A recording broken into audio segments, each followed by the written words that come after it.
Hello, everybody. Thank you for coming and hanging out with the PodRats. Just 3 PodRats today. I'm Brayden. We got Christian and Hunter. Before we get into episode 2 of House of the Dragon, we'll go ahead and do some plugs. If it's your first time listening to us today, you can follow us on Twitter at @the_PodRats or on Instagram at the PodRats. We also have a link to our Letterboxd account where we have all the movies reviewed on this channel with our ratings and links to those episodes if you want to listen to those. We also have links to our individual Letterboxd accounts if you care about that kind of thing in the description of wherever you're listening or watching this. And if you're too lazy to do any of that, you could literally just Google us on anything or search us on anything. We technically we dominate the PodRats name. We are the most active of all the PodRats. Yeah, you won't find anything. Well, you'll find maybe something, but we'll be the top of whatever you look for. YouTube, Google, any of those things. But yeah, so we'll go ahead and get into episode 2 of the House of the Dragon, The Rogue Prince. The prince that was promised, and his will be the song of ice and fire. The king chose Rhaenyra. The realm will not accept her. Men would sooner put the realm to the torch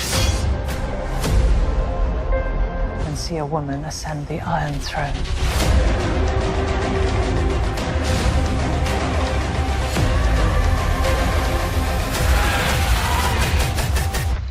Perhaps, but there will be blood.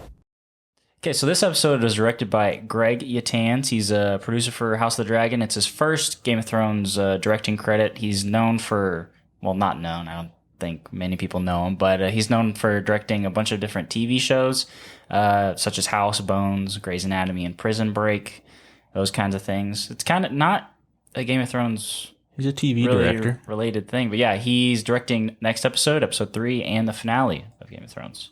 All right, House of the Dragon. Sorry. Same thing. Yeah, I apologize. But yeah, well, let's go ahead and get into our thoughts on the episode. I'll just go ahead and get right in it. I thought this was set 6 months after the first episode. I thought this was quite a good second episode. I know Alex isn't here today, but he did say that he enjoyed this more than the first episode. I'm not sure. I thought that first episode was pretty freaking great. I don't know. I thought it was very good, just beginner to set everything up. But I really enjoyed more of the peaks of the stuff that we got in the first episode as far as the politicking and just everyone's motives on things. But yeah, I really enjoyed it. I think next episode will be we saw episode 3 trailer after the end of this episode, and it looks like it'll be a lot more action packed than this one was. We got a little peek into the action this week. They kind of teased us with some action with the little bridgy standoff. We got some face-to-face dragon action. It kind of made you think that they were going to go at it for a second. But ye old Ray coming in to save the day. Hey, before we get into Rhaenyra, who you got? You got Syrax or what's the other one's name? Syraxis. Wait, no. Cyrax or Cyrax or Syraxis. Syraxis. Who you got in that battle? Syraxis looks like he's bigger, I will say. I think he is right now. Yeah. I think so too. I feel like though with Syraxis, you could go out his like back wings. He's kind of got a little like flab back there. You know what I mean? Kind of like a frog finger almost. Yeah. It's a little more amphibious, if you will. Maybe He's got a dragon dew claw. He does. He does. Dragon dew claw. So, what did you guys think of the opening credits? Oh yeah, probably should have started with that. You know, if it's not broke, don't fix it. There's been that Twitter meme that we sent in our group DMs of Ramin Djawadi just congratulating himself for the absolute certified classic of Game of Thrones theme. Yeah, it's I mean, I can't be mad. It's the Game of Thrones theme song. So I know a lot of people weren't happy with it just because like they wanted something new and something to kind of separate it and differentiate itself, but I wasn't too upset about it. I mean, yeah, like I never got tired of the Game of Thrones theme ever. No. So I'm not mad about it. It has been my ringtone on my phone for the last 4 years, probably. I think I got it on my phone during season 7, actually, of Game of Thrones. and I've never taken it off. So Just goes to show you that we have a completely unbiased opinion on House of the Dragon. Yeah. yes, completely. I hate this show. I thought the animation was pretty sick. It's a good little CG. Yeah, the budget's continuing to show for the show. Yeah, it is. We skipped over it, but when you mentioned Rhaenyra, I want to talk about how she definitely is. She did in the first episode, but this episode especially, showing herself to be much more like Daenerys. She even had like a similar line. Her Daenerys said she's going to break the wheel. Rhaenyra said she's going to change the order of things. Basically the same thing. Yeah. Just in different words. And how she's a little bit more assertive than her father is. How they had that little scene in the council where she said we should show our dragons, show a force to Daemon, or the crab feeder, Krabby the Baddie. And he didn't like that very much, but it's very much something that Daenerys would do. And so I feel like that's the direction that Rhaenyra is going, is she's going to be very, very similar to it also Daenerys tends is. to be, I feel like it's something that Daemon would do. And I think that's kind of maybe where they're going with it, is that she's more like Daemon than her own father. Yeah, I would agree with that too. Maybe even a mix of the two Yeah, or something. I think Maybe so. a good mixture. Yeah, because I think King Viserys is like very, very good at heart, and I think he has like good intentions with all that he kind of does, and that in turn kind of probably makes him a bad king. But with Daemon, Daemon is very hand of law and very hands-on, and very power rules all sort of. And I do think that Ray is kind of fitting right in the middle of those two, literally. And yeah, I do think that she's mirroring a lot of like the stuff that we saw with Dany in Game of Thrones. I saw a lot of things on Twitter like comparing the outfits that she's already worn to outfits that Dany wore in Game of Thrones, like her Dragon Rider outfit and stuff. I thought that. I noticed that. It was like the shoulders, especially. Like her and just it's padded literally like shoulders. the exact same outfit. It's just slightly different. Yeah. And all that stuff goes to just, I think that they are kind of reinforcing that she is in fact a Targaryen, even though we, at the end of the day, even though we like her, she might not be all good. So Yeah, very few characters in Game of Thrones that are just yeah, all good. exactly. George R. R. Martin's whole entire theme is for us to hate people. Yeah. So Yeah, and usually the good ones don't last very long. One of those possibly being Viserys. We want to talk about him for a sec. This whole episode kind of revolved around him taking a new wife. His options were, he had one, I guess, or two at the end of the episode, but his options weren't great as far as from a modern perspective, from a modern lens. Yeah, they weren't the best of options. But it's funny though, because he ends up taking Alicent. But if you think of it just from it's really, really weird. But like the arguments for marrying off to a Valerian make a lot more sense than Hightower. Like he it feels like he definitely just did that just because she makes him feel good. Oh yeah, yeah. I think this is going to be his downfall. Yep. Is the decision that he made? He couldn't stoop down and marry a 12-year-old because it was what someone else wanted. He went with what he wanted. Not necessarily that he wanted, to marry a 14-year-old, but he understood he had to take a new heir. And there was only one woman, if you can call her a woman. I think in the game in this universe, I guess she's probably a woman. Yeah. Well, there was only one woman between the time of his wife's death and now in the 6-month span who ever comforted him. Yeah. And this is the only woman that he feels, I think, comfortable enough to even consider marrying. Yeah, I think it also just shows that, he can be manipulated. And granted, like he's in a time of grief, so it's pretty easy to manipulate him just because she's, giving him comfort when nobody else really is. But yeah, I think it also kind of does show a weakness in that he can be easily manipulated, whether it just be by a woman or just by somebody that will actually talk to him. Yeah, and I mean, both sides of this are manipulation because you've got Corlys, the sea snake, on one side trying to manipulate his house, And then you have Otto Hightower on his side who's sending in his daughter. So, I mean, both of them are trying to snake their way into the royal blood. Yeah. It's interesting though, because do you guys think that Alicent, like, do you think she even remotely likes Viserys at all? Like in that kind of manner, or do you think it's just purely her father, what she's doing, what her father wants? I think that she is quite literally gay. Dude, I think the same thing. I genuinely think I do she's too. gay. I think that they're setting it up so that she gets married off to him, but then we have the Ray and Alicent debacle because they both like each other and they just haven't really admitted it to themselves they could just yet. be good friends. See, They're really stressing the like physical touch and stuff when every single time, just in the first 2 episodes that we've gotten their interactions together, they've stressed it so much. They have. In the first episode we rewatched, and there's multiple scenes. Like the very first time you see them, they're walking through the castle holding hands. Yeah. And then the next scene, Ray's got her head on Alicent's lap. Yeah, I think they're setting it up to have this cool little, power struggle thing, this weird triangle going on where her dad is married to the girl that she likes. Yeah. So it's something we haven't seen in Game of Thrones really yet either, is a gay relationship. yeah, like an actual like prominent one with one of the main characters. Yes.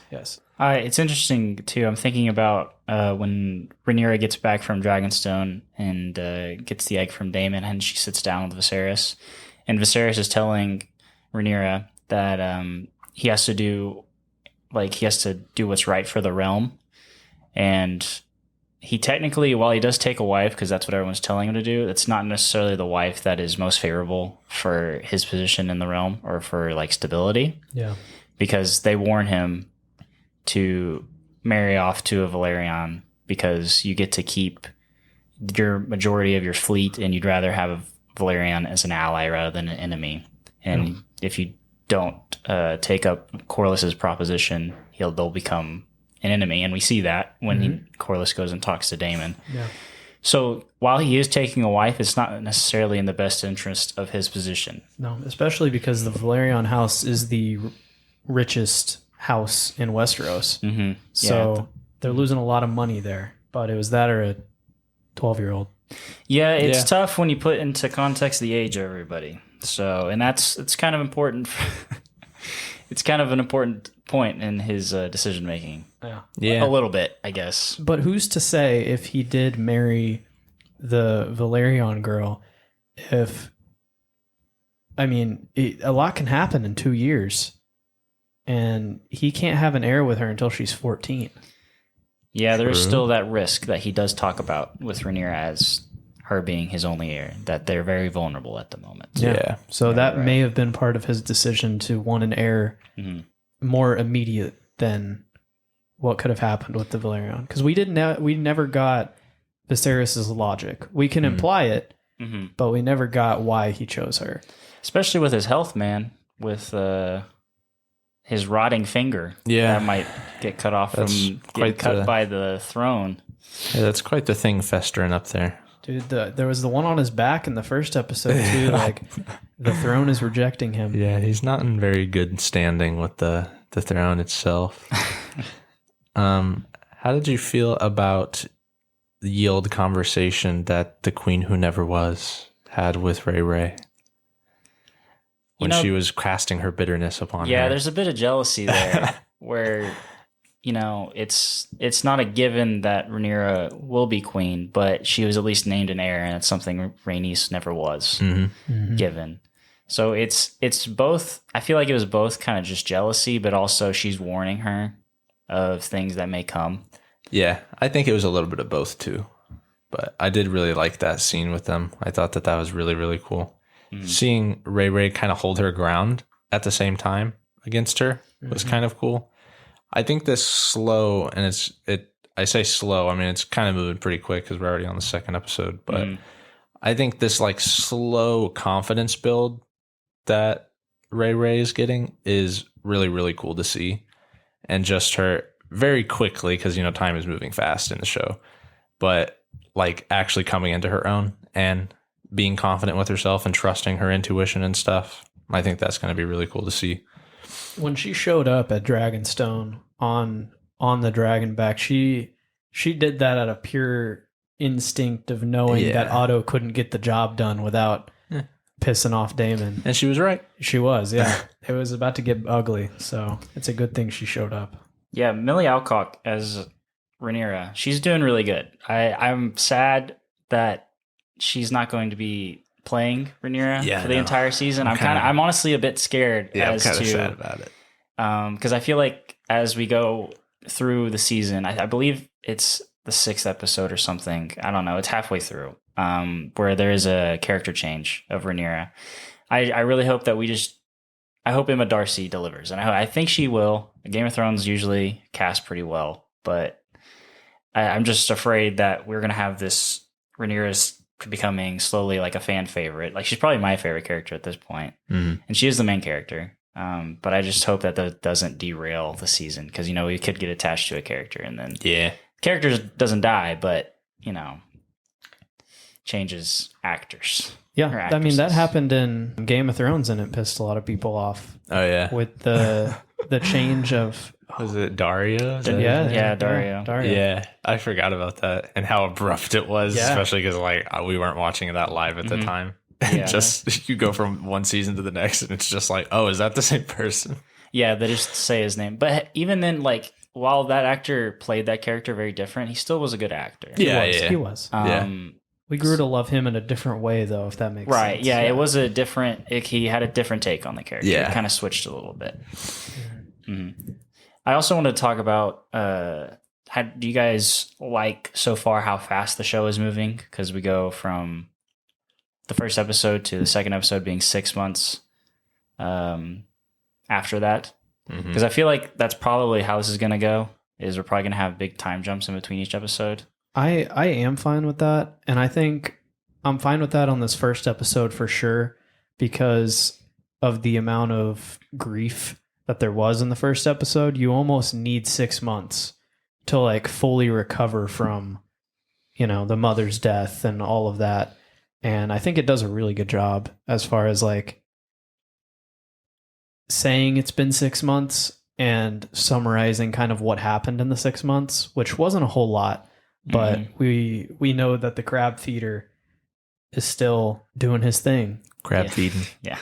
Feeding crabs. Yeah, I guess in this episode's case, it does work, because you're right. Probably within those 6 months, they're still they're still talking about in this episode how they're grieving the mom, but in that 6 months, they're still doing that. If we would have been a week later, there would have been a lot of grieving that would have had to happen within that week span, it's more realistic, I think, that it jumped 6 months, and I kind of liked it. Yeah, and it's an alternative to having a season long, slow burn of grief, I guess. Definitely. But I know they got a lot of shit to cover. Yeah, so. And where there is a place for the slow burn stuff, I feel like Game of Thrones was, in the 2 episodes that we have to base it off of. But I feel like Game of Thrones, especially the first season, was much more of a slow burn and setup process. Mm-hmm. But this show has a lot more ground to cover.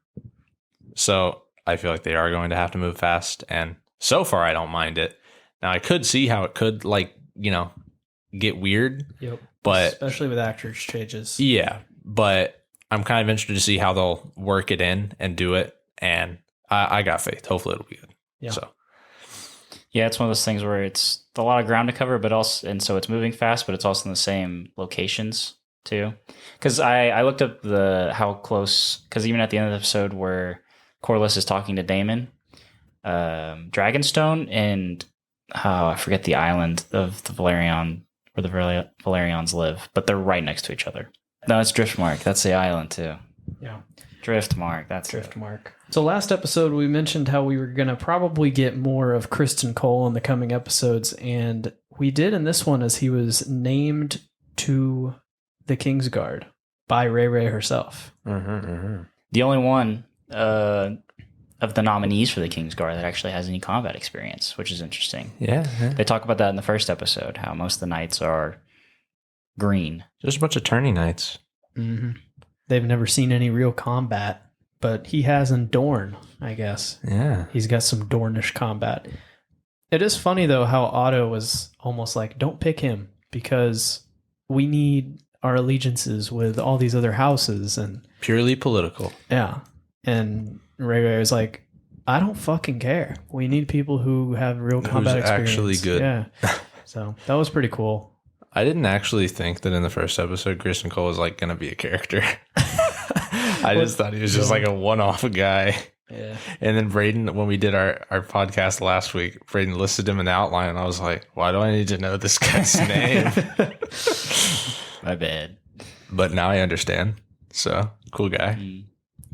We only got a little bit of Damon in this, just a small little peek at him in Massaria. But I think it's interesting how Damon does this big grand scheme of, he says he's going to wed Massaria and that she's pregnant, and then she ends up not being pregnant. And when Rhaenyra comes and to get the egg from Damon, he just gives it to her. It feels like it's just purely just to spite Viserys, and Just a bitter move. and I feel like when she does confront him, he kind of respects her a little bit more, just because she was able to I think so too. come with a show of force of, hey, you Yeah. need to give me that back. Yeah, I do think there's like a lot of respect there between them two. Because I think that they are really a lot alike. I think they get along really well because they are a lot alike. I love hearing them have their little standoffs in High Valyrian. I think they both sound so cool when they really speak do. it. Valyrian's really cool. But yeah, I think they're a lot alike. And I do think that's why Damon so easily kind of gave into her as opposed to just Otto. Because I think Otto was quite literally like the worst person to send for the job. Because like Otto they is really don't bitter like each other towards Damon, and Right. Damon hates him. Right. But I loved that part specifically. That was like my favorite part of the episode, seeing them two interact, because they are so similar, and like one of them is hated and one of them is not. Right. So And Damon, he's not purely evil. He's not a purely evil character. Yeah. Like, I feel like he cares very much for his family. And it's interesting. I feel like in these next couple episodes, we're going to find that Damon, like Viserys, probably really actually needs Damon, and a guy like Otto or something, where he believes Otto cares for him, is actually, he has his own motives and he's just trying to get into a higher place of power. Yeah. And you were talking about Damon and his, like, he still loves his family. It was cool at the end when he was talking to Corlys, and Corlys kind of started shit talking Viserys. And he was like, hey, I can talk shit on my brother, but you can't. yeah, Right. So Yeah. he was sitting there making fun of him and laughing about it. But the minute that he started doing it, then he goes, "No, Right. not okay." So yeah, I do think that he still has a lot of love for his family. And at the end of the day, same thing. He is a Targaryen, and they kind of value family above everything. So Really value family above everything. very much so, in more ways than one. Yeah. Yeah. I feel like Damon's going to have a big role in next week's episode when him and Corlys go against the Crab Man, or the Crab Feeder. Crabby the Baddie. Crabby. Krabby the baddie. He looks a little scary, man. Yeah, he does look kind of spooky. He looks like one of Davy Jones' like crewmates from Pirates of the Caribbean. Yeah. yeah, He kind of looks like that. Yeah, one of the undead crewmates. Yeah, I wonder how big of I wonder how formidable of a foe he actually is. I was also wondering that, like, if he'd, be you a go- one-off, one-episode man, or if, like, he's actually, like, somewhat of a threat. I mean, how do you go toe-to-toe with a dragon? Yeah, exactly. So, I don't... Yeah, we get to see Syraxis, possibly. Yeah, In action. probably so. Yeah, what is a crab going to do against a dragon, dude? He's just Pinch going to it. make some crab legs. Pinch it. Pinch it. Dude, the dragons are such a political pull. Like, they're comparable to nuclear weapons, man. You just can't fucking... Yeah, you have air Yeah. control, man. It's really tough. Yeah. Yeah. You can't do shit about it. So, I don't know. I guess the Crab Man is just threatening and Spooky looking. hoping that they won't really attack with the dragon, but I think it might happen. So, Yeah, I think so. Well, I'm excited for next week. Think we're all excited for next week. I think it was a Definitely, yeah. great second episode. It really fed well, I think, off the first one, and it's going in the right direction. 2 for 2 so far. Yeah. Yeah. I mean, it's only 2 episodes, but Yeah. Yeah. 2 No. for 2. We're we 2 are, for 2. We are loving it here at the PodRats HQ. So, I think that's all we got for you. and we will be back next week. Until then, put yourself first and take care of each other, guys. See ya.